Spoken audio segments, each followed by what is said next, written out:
ভারতবর্ষ দুই ভাগে ভাগ হলো, একটা ভাগ ভারত আর একটা ভাগ হলো পাকিস্তান।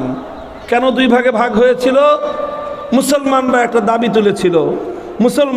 দাবি তুলেছিল, গোটা ভারতবর্ষের মুসলমানরা।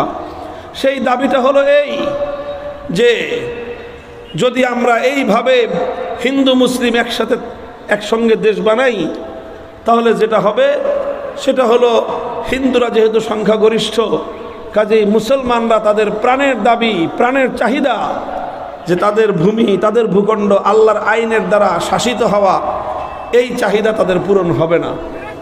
এই জন্য মুসলমানরা চাইল আমরা আমাদের এই প্রাণের চাহিদা পূরণ করে আমরা আল্লাহর আইনের অধীনে শাসিত হব, কোনো মানবরচিত তন্ত্রমন্ত্রের দ্বারা আমরা পরিচালিত হব না। এই ছিল আমার আপনার এই বিশাল বঙ্গ জনপদের মুসলমানদের বর্তমান প্রজন্মের পূর্বপুরুষদের একান্ত চাহিদা। এই চাহিদার কারণে তাদেরকে অনেক ত্যাগ স্বীকার করতে হয়েছে।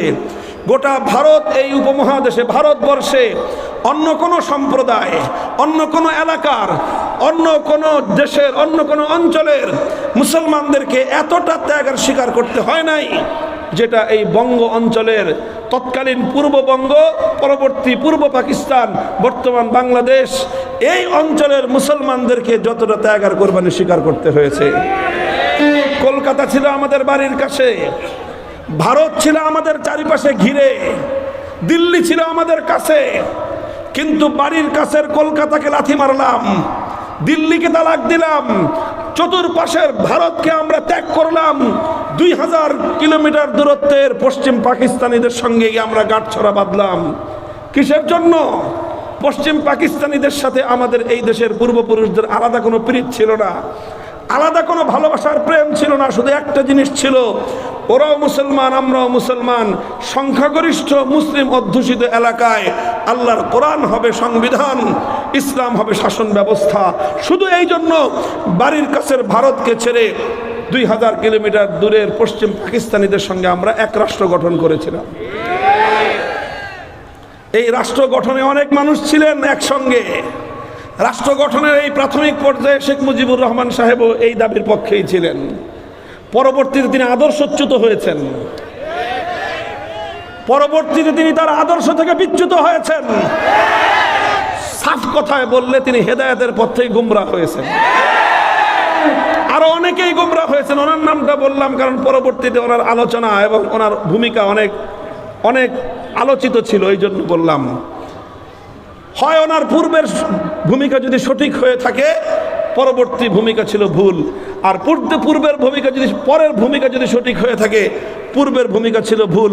আমরা মনে করি তার পূর্বের ভূমিকাটাই সঠিক ছিল, পরবর্তী ভূমিকাটা ভুল ছিল, পথচ্যুতি ছিল, বিভ্রান্তি ছিল, গুমরাহি ছিল তার। 1947 সালে এই অঞ্চলের জনপদের মুসলমানরা বাড়ির কাছের ভারত, দিল্লি আর কলকাতাকে ছেড়ে পশ্চিম পাকিস্তানিদের সঙ্গে গাঁটছড়া বেঁধেছিল একটা কথার উপরেই।